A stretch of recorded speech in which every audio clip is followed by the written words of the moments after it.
Robert, le renard et chevalier autrefois courageux, se retrouva dans les couloirs luxueux mais étonnamment ennuyeux du palais. Depuis qu'il avait vaincu le roi Péléga, la vie à la cour était devenue plutôt monotone. La princesse Louise était partie vivre avec sa tante au château de Drakenstein, et la nostalgie rendait les journées de Robert encore plus sombres. Son fidèle ami, Timo le hamster, était le meilleur exemple de la monotonie de la vie à la ferme. Le hamster, autrefois agile et effronté, était devenu plus rond et avait pris ses aises depuis qu'il avait découvert les provisions royales. « Tu ressembles à une boule de poil, Timo », dit Robert en riant et en essayant de taquiner le hamster. « Et toi, tu as l'air d'un chevalier rouillé qui s'ennuie », rétorqua Timo en se régalant d'une nouvelle graine de tournesol. Pour échapper au sentiment oppressant de l'ennui, Robert décida de se rendre au marché local. Robert se promena dans les rues étroites du marché médiéval. L'air était rempli d'odeurs de pain récemment cuit, d'épices exotiques et du doux parfum du miel. Les vendeurs clamaient haut et fort leurs marchandises, tandis que les jongleurs et les musiciens divertissaient la foule avec leurs spectacles. Les enfants couraient autour des étals en riant, et l'on entendait partout le cliquetis des pièces de monnaie et les cris des vendeurs. Malgré l'agitation, Robert se sentait étrangement calme. C'était comme si l'agitation du marché offrait une distraction bienvenue dans la routine monotone de son métier de chevalier. Il aimait explorer les différentes échoppes, marchander avec les vendeurs et écouter les histoires des voyageurs. Alors qu'il continuait à déambuler dans les rues, un étalage en particulier attira son attention. Un vieil homme à la longue barbe blanche et à la capuche était assis derrière une table remplie de vieux livres et de parchemins. Robert s'approcha et commença à feuilleter les livres. Ses yeux se posèrent sur un livre particulièrement surprenant. Le livre était grand et lourd, avec une couverture en cuir décorée de motifs dorés et argentés. Au centre se trouvait une pierre précieuse rouge étincelante qui brillait à la lumière du soleil. Robert ne put résister et ouvrit soigneusement le livre. Les pages étaient jaunies et écrites dans une écriture étrange qu'il ne reconnaissait pas. « Tu cherches quelque chose de spécial, jeune chevalier ?» demanda le vieil homme d'une voix rude. Robert leva les yeux et acquiesça. Ce livre a quelque chose de magique. Quelle est son histoire ? Le vieil homme sourit et répondit : c'est un très vieux livre, et jusqu'à présent, personne n'a été capable de lire son écriture. Robert le regarda d'un air confus. Mais tout est écrit clairement. Le vieil homme regarda Robert dans les yeux. Si tu peux lire ce livre, il est fait pour toi. Il contient un sort très puissant. Robert était fasciné par le livre et avait hâte de rentrer chez lui pour le découvrir. Timo, qui l'avait suivi, renifla d'un air désobligeant : « Toi et tes fantaisies, Robert. Ce n'est probablement qu'un livre de recettes pour un dragon rôti. » Sur le chemin du retour, Timo ne manquait jamais une occasion de bavarder sur les fantaisies enfantines de Robert. « Tu es peut-être un roi, mais tu agis parfois comme un petit garçon qui rêve de contes de fées et de légendes », se moqua le hamster. « Tu devrais vraiment grandir et ne pas te laisser distraire par des charlatans avec des livres inutiles. » Robert, habituellement patient face aux taquineries de Timo, s'arrêta soudain et sortit le livre de son sac. « Lis-le-moi », lança-t-il à Timo.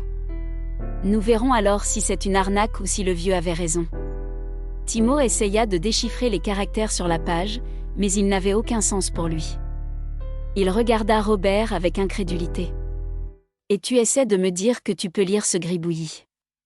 Robert rangea le livre dans son sac et répondit avec assurance. « Oui. » Il poursuivit son chemin vers le château, suivi de près par Timo, dont la curiosité avait été piquée. Lorsqu'ils atteignirent la salle de lecture, Robert s'assit dans son fauteuil en cuir préféré. Timo grimpa habilement sur son épaule, ses petits yeux fixés sur le livre, excité par ce qu'il allait découvrir. Robert passa doucement ses doigts sur la vieille page et ses yeux tombèrent sur le titre écrit en lettres ornées. « La porte du monde des dragons ». Il lut le titre à haute voix et sentit la chair de poule lui parcourir l'échine. Timo, qui d'habitude n'était pas facilement impressionné, sembla lui aussi touché par la signification du titre. « La porte du monde des dragons », répéta Timo, pensif. « On dirait que c'est une aventure éveille ma curiosité. » Robert sourit et commença à lire les premières lignes du chapitre. Les mots semblaient sauter de la page, entraînant les deux personnages dans un monde rempli de magie, de mystère et bien sûr, de dragons. Les pages du livre étaient vieilles et craquaient à chaque mouvement. Des dessins de créatures et de symboles magiques ornaient les bords. Après quelques instants de lecture, ils tombèrent sur une page qui attira toute leur attention. Il s'agissait d'une illustration détaillée d'un impressionnant dragon. Il était écrit sous l'image: Le gardien de la porte du monde des dragons. Robert poursuivit sa lecture. Ce puissant dragon garde l'entrée du monde magique. Un monde où les légendes deviennent réalité, où les dragons traversent le ciel et où les créatures mythiques comme les nains et les elfes vivent en harmonie. Mais attention, car il protège tout un vaste trésor si puissant qu'il peut changer le destin des mondes. Les yeux de Timo s'écarquillèrent de surprise. Cela ressemble à une aventure qui pourrait me remettre en forme, s'exclama-t-il. Robert regarda son petit ami avec des yeux pétillants. Qu'en penses-tu, Timo ? Devrions-nous essayer de trouver ce monde caché et peut-être aussi le trésor ? Timo eut un sourire malicieux. Eh bien, puisque je n'ai plus de fromage dans les parages, pourquoi pas ? Une petite chasse au dragon pourrait être amusante.